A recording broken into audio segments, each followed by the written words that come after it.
Lux in Tenebris, Latin for light in darkness.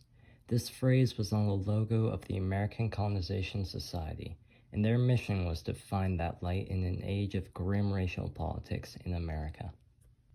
Their goal was to create a free republic for Black Americans in Africa, where they could live happily but away from white Americans who wanted nothing to do with them, which was the real motive behind the colony. In the early 1800s, slavery was beginning to fail in the West. Haiti had won the first ever slave-led revolution and declared itself independent in 1804. Slavery was abolished in all northern states the same year. Many Western countries began to outlaw the slave trade and slavery in general. In the eyes of many in the US, the end of slavery was near, but this posed a question. What was to be done with the free African Americans? The unequal rights in the US wouldn't be able to survive, so another solution had to be devised. For many, the answer was as simple as to grant African Americans equal rights. However, many in the US were strongly opposed to this idea. They still felt that African Americans were beneath them, even if they were opposed to slavery. Many didn't want to have to coexist with Black people in the US, so the idea of sending them all elsewhere, where they could be kept away from white Americans, became popular. Several places were proposed, including out over the Rocky Mountains, north to Canada, south to Mexico and the Bahamas, but out of all of these, one idea gained significant popularity: a US-led colony in Africa.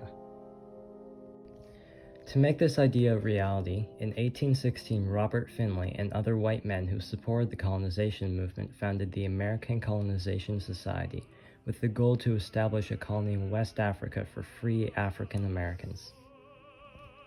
Due to the popularity of the idea, the society quickly gained support. While the original founders were all pro-slavery, their supporters were very mixed. Some supported slavery, like Robert Finley and other founders, while others, like James Madison, did not, but believed that African Americans shouldn't live in the US. Others, like Paul Cuff, one of the most prominent pro-colonization African Americans, supported colonization because they thought it was in the best interest of free African Americans to get away from their former enslavers, and many Black Americans became pro-colonization. They viewed it as going back to Africa, despite the majority being born and raised in the US, and most of them had no Liberian ancestry whatsoever. This shows their Americanized view of Africa and how they viewed it as all the same. In 1820, the ACS sent its first group of immigrants to Sierra Leone in West Africa. There were around 86 people, and most of them were African American. Many of these immigrants fell ill with the so-called African fever, which we now know is malaria, and the rainy season made navigation difficult, so their journey was a failure. However, the following year, a new group of immigrants was sent to Sierra Leone to look for suitable land to colonize, and it was found on the west coast, south of Sierra Leone. The colony of Liberia was founded. Over the next few years, the colony grew largely thanks to a man named Yehudi Ashman. Ashman was appointed as the de facto governor of Liberia in 1822 after compiling the African Intelligencer, a pro-colonization newspaper that was a collection of letters, maps, and other info about Liberia. However, only one edition was ever printed. During this time, he acquired new land from native kings, including the important Zolu Duma, aka King Peter, which expanded the colony in every direction. Like other colonizers in Africa, this was done officially through diplomacy, both a violent and forceful hand. On May 11, 1825, a treaty was signed that acquired all the land shown in this map for the colony of Liberia from King Zolu Duma and a handful of other native kings. In exchange, the native kings received 500 bars of tobacco, 3 barrels of rum, 5 caskets of powder, 5 umbrellas, 10 iron posts, and 10 pairs of shoes, among other items. Despite the land growth of the colony, the ACS had a difficult time actually getting people to emigrate from the US. They released advertisements, pamphlets, and papers that informed people about Liberia in an attempt to get them to emigrate, but many were resistant. Some slaves were offered freedom as long as they emigrated. However, this wasn't frequent enough to make an impact. The ACS's issue was that most African Americans had no connection with Africa and had no desire to leave the country they had grown up in.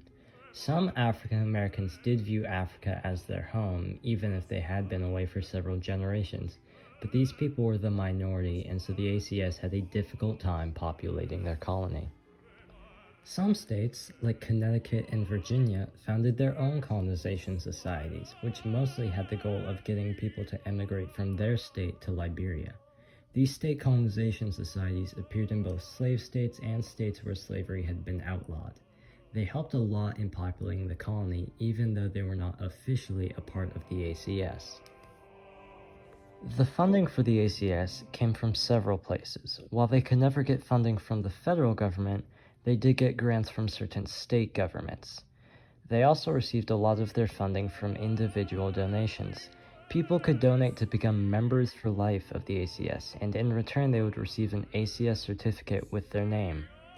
While they never received any funding from the federal government, many individual politicians supported them, like James Madison, whose membership certificate is seen here.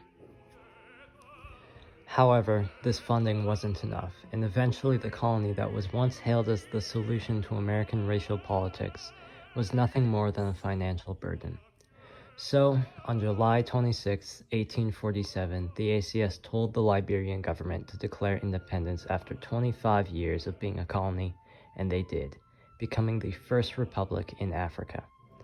The colony was ultimately a failure. A total of 10,000 people immigrated in this 25-year period, which is not even close to what the founders had envisioned. Liberia didn't die there, though, and although it was now independent, some continued to emigrate. However, they were small in numbers. After the Emancipation Proclamation was signed, many newly freed African Americans wanted to go to Liberia but were unable to because neither recently freed slaves nor the ACS could afford the travel costs. While the US government did have some relations with Liberia afterwards, America pretty much abandoned their former colony.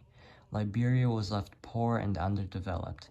However, because of their relationship with the US, they were able to avoid the European colonization that would soon hit the rest of Africa. The American colonization of Liberia was very controversial, and it was supported and shunned by a wide range of groups in America. All this controversy and the lack of funds led to Liberia's failure as a colony and failure as a solution to America's race problems. But that's a good thing.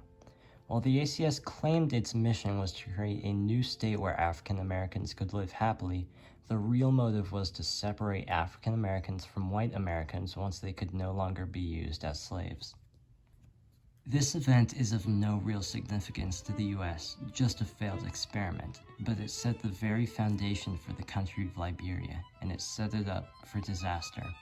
A small failure of the US led Liberia to be torn by war and ravaged by poverty and corruption today, which goes to show the disastrous results of colonization, even if it is supposedly for a good cause.